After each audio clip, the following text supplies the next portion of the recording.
Greetings, everyone. I'm going to begin with an announcement that yesterday we discovered that the 7 a.m. teachings for this week were double booked on YouTube. So starting today, IMC will stream them both, and I'll teach from 7 o'clock to 7:45, and Matthew Brensilver will teach at the same YouTube link 1 hour later from 8 to 8:45 Pacific time. So the theme for this week is opening the Dharma heart. And we are exploring 5 wholesome qualities that the Buddha used to determine if someone was ready to have the deep insight that leads to enlightenment. So as you know, in meditation, we're training the mind. And it's really up to us to become our own teacher. Little by little, we learn how to let go of unwholesome qualities and to cultivate beautiful qualities of the heart and mind. So to begin, again, we'll start by exploring our intention. What motivates you to meditate?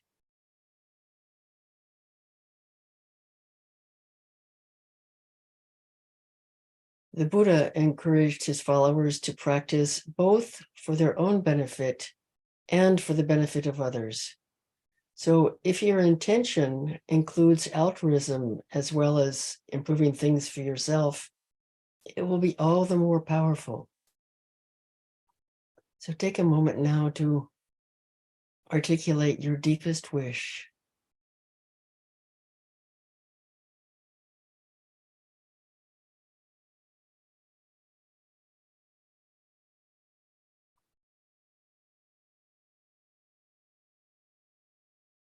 And assuming your meditation posture, see if you can lengthen the spine, gently stretching the base of the spine down towards the earth and carefully balancing the head on top of the spine so that energy can flow from you through your body, from heaven to earth and back.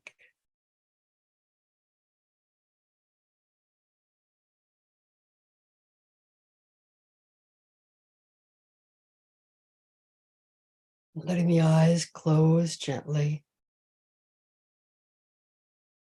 And now doing a quick scan from the head down through the torso, relaxing the shoulders, arms, hands, relaxing the belly, hips, legs, and feet,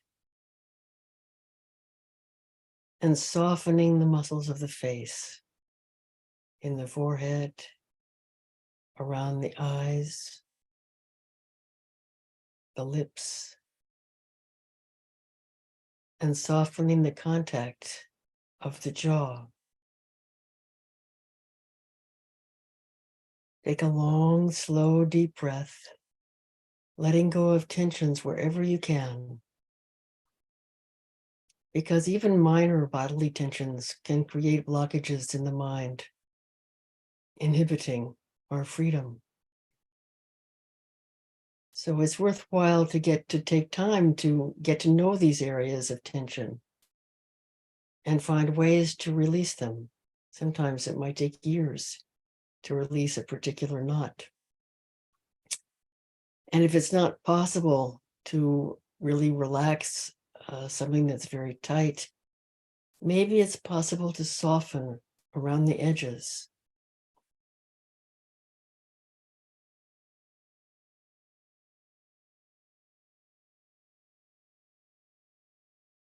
So here we are, the miracle of being here in this spot and breathing together with the supportive Sangha from all over the world. Letting your breath nourish you and everyone here.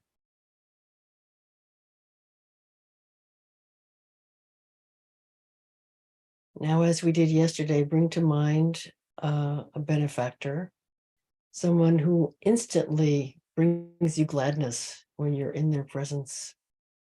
It could be another human, it could be a pet, but you know they care about your well-being just as you care for theirs.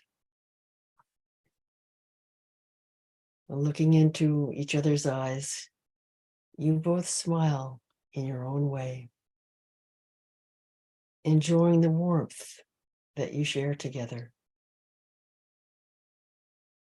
So, wishing for your benefactor, may you be safe and protected. May you be happy, peaceful, and free. And as you offer your wishes to them, you can feel that they fervently wish the same for you. So you can light a little candle of friendliness in each other's hearts. In the company of your benefactor, you know that you're in a safe space. And now you resolve to leave all your preoccupations, worries, concerns outside the door for the remainder of this meditation to the best you can. And if you wish, you can pick them up on the way out.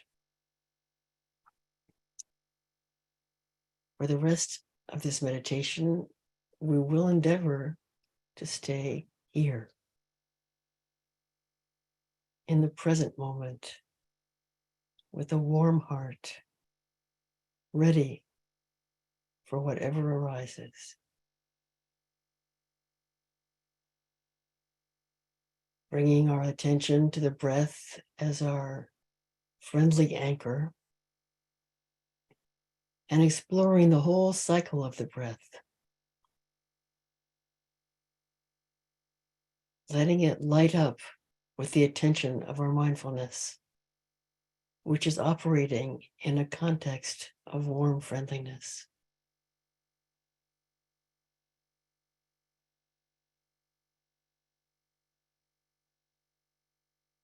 Receiving the breath with a mind that's soft and open.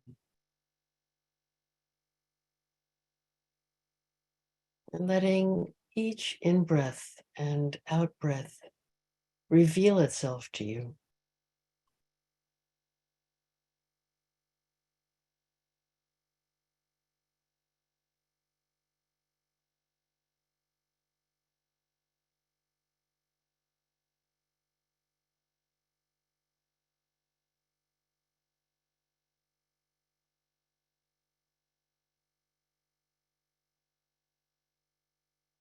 Is there anything pleasant in the felt sensations of breathing? If so, feel free to relax into them and enjoy even a small feeling of goodness.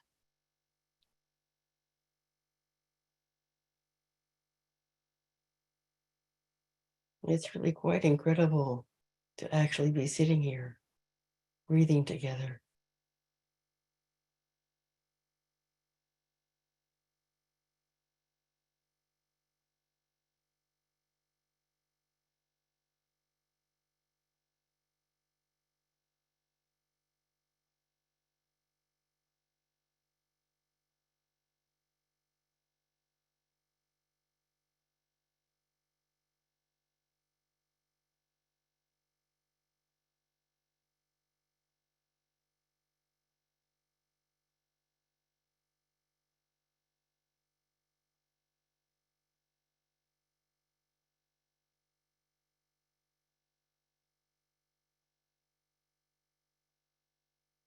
I love the idea of kindfulness, which is a word coined by Ajahn Brahm. So it's mindfulness that is imbued with benevolence.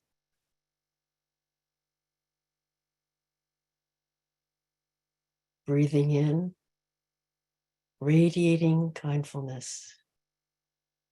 Breathing out, radiating mindfulness.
On the in-breath, radiating kindfulness inside.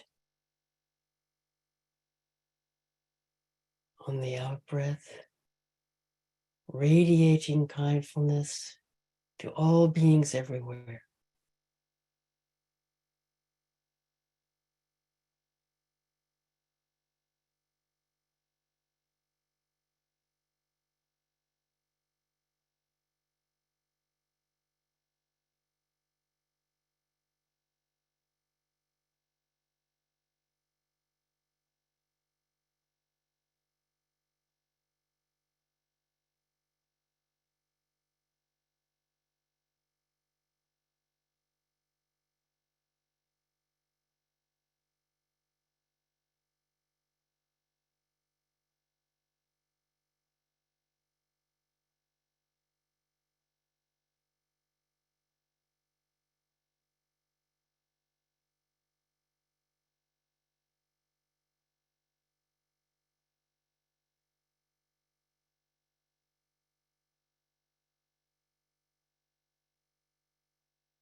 If the mind is wandering somewhere in the past or the future, first of all, bring in a smile. Okay, this is what minds tend to do.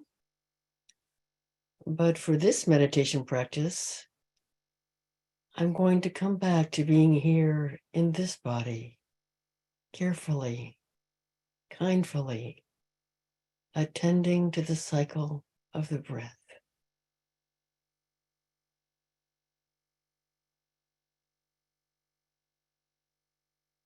Staying close and soft with the felt sensations of the breath.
we might want to perhaps appreciate the gift that is breathing.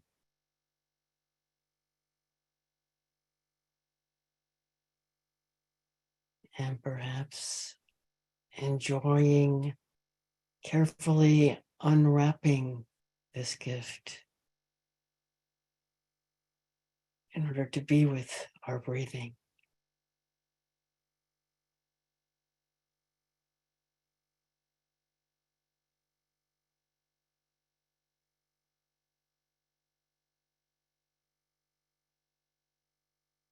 Breathing in, radiating kindfulness inside.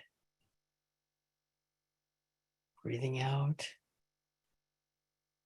radiating kindfulness to all beings.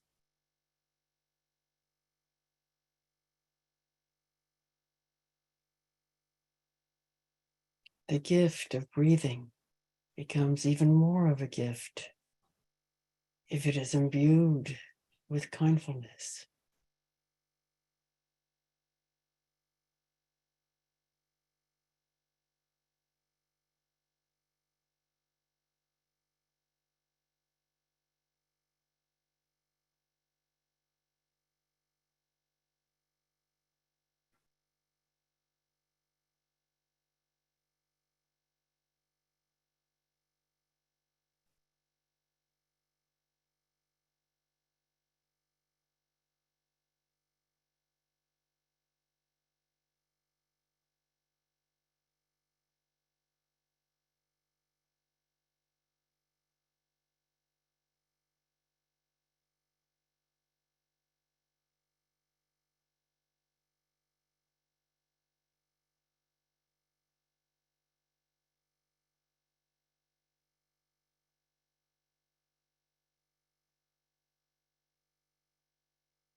As we come to the end of this sitting, through the goodness of this practice, may we, from our center of softness and kindfulness, now gently radiate our heartfelt wish that all beings everywhere be safe.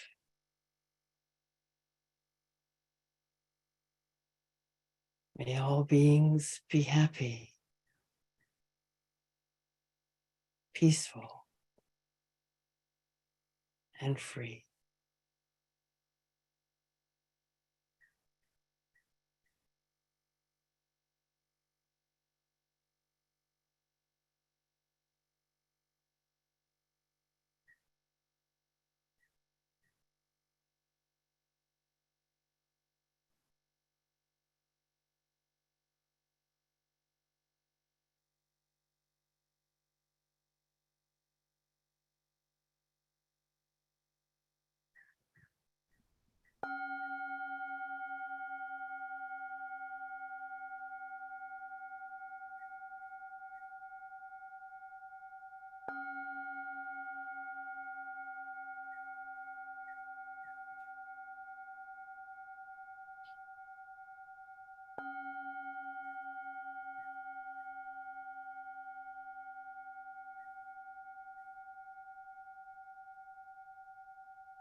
Greetings, everyone.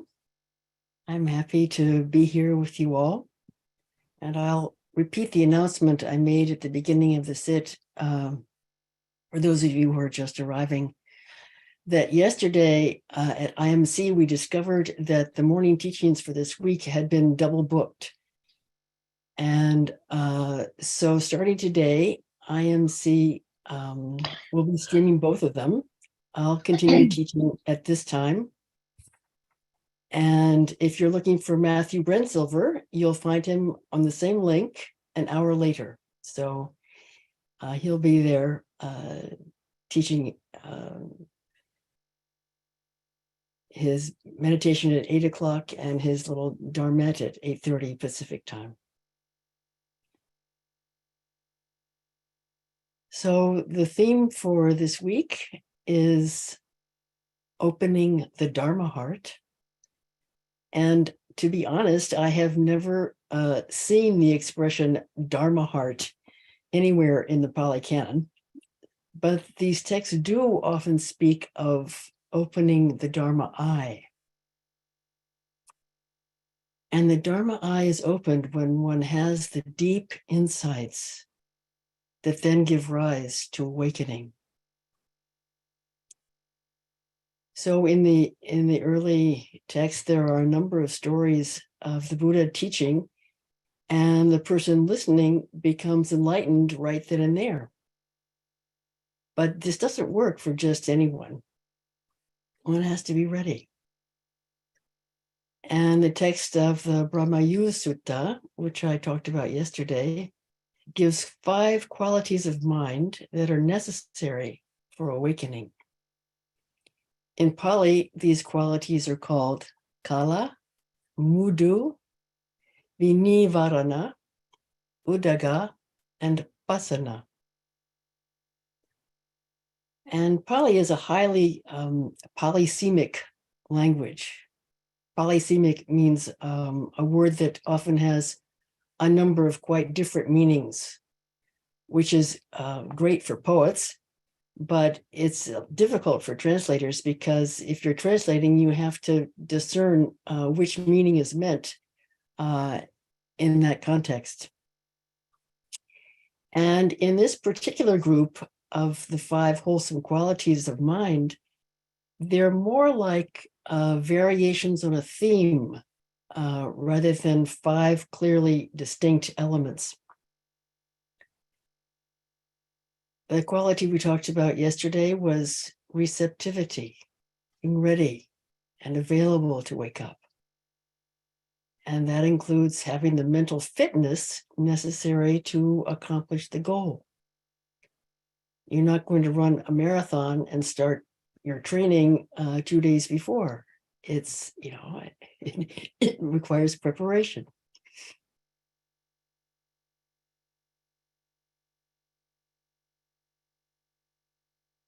And the receptivity also includes the nuance of a mind that is pliant. And that brings us to the second quality, which we'll take up today.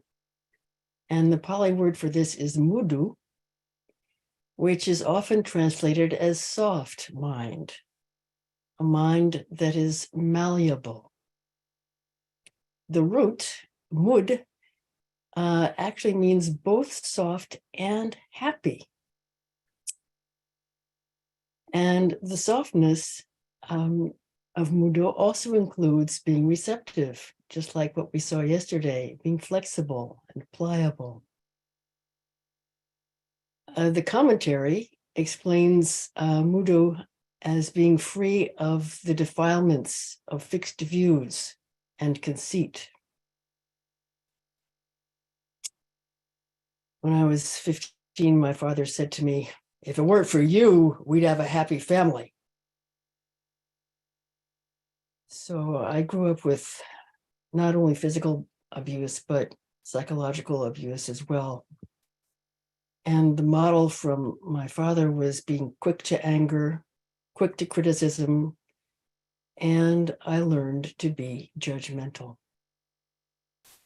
And the reason I share this with you is that it took me decades to learn to become a bit less judgmental.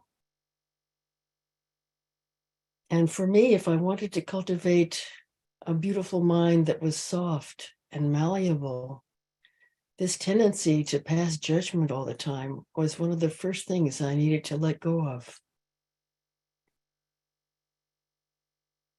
And I learned that being judgmental has a lot to do with being opinionated and having fixed views as well.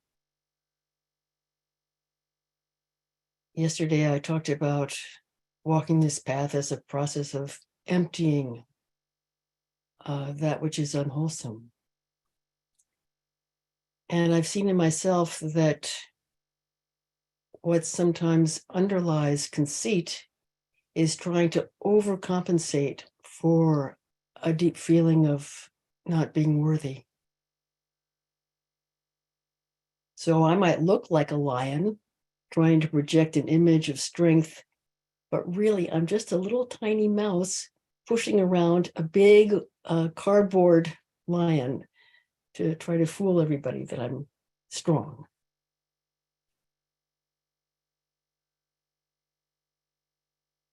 And probably what is most arduous is emptying the mind of conceit. And as you may know in the Buddhist texts, conceit is not just thinking you're superior to others, but it's any way that you compare yourself with others.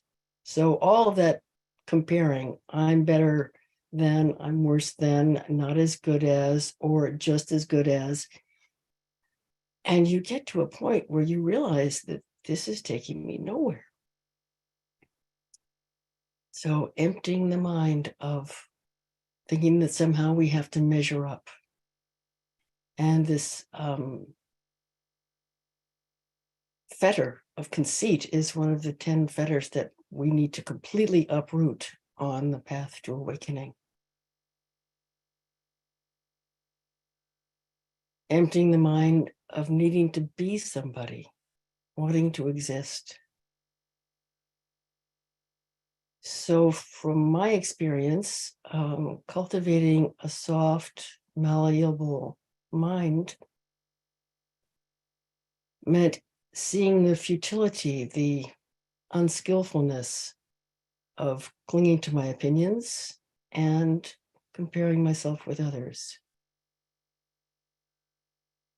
And thus begins the gradual training of seeing these beautiful tendencies start to arise. These unskillful tendencies, you see that something like this, being judgmental or some kind of comparison is starting to arise, and you can nip it in the bud. But, and you can say, I see you needing to be somebody. No, thank you, not going there. Or, oh dear, boy, this sounds so judgmental. And then let's not go there.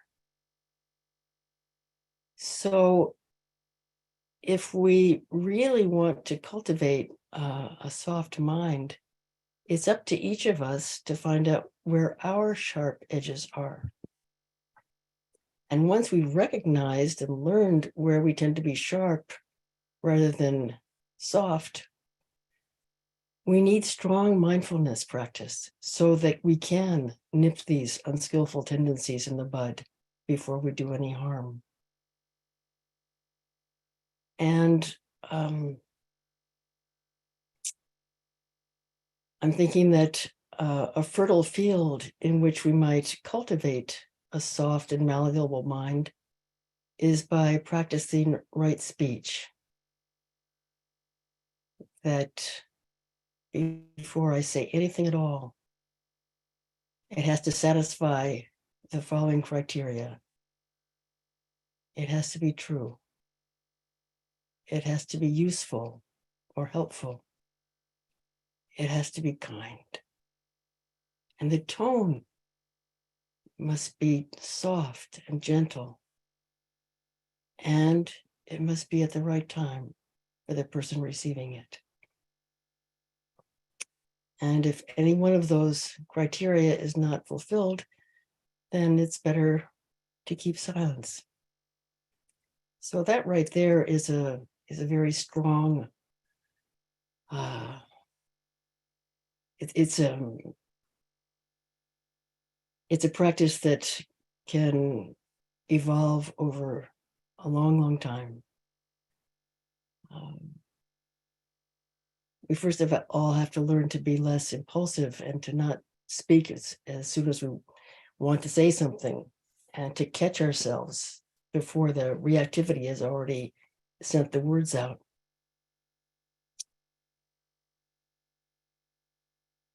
So the fetter of conceit and not needing to prove oneself has been a big one for me. And also when I see the tendency to be judgmental of myself and judgmental of others, for a long time I saw how unskillful that was, but yet it kept happening. So at some point, we need to really see that this is not something that we want to keep doing, and this is where mindfulness is our very best friend.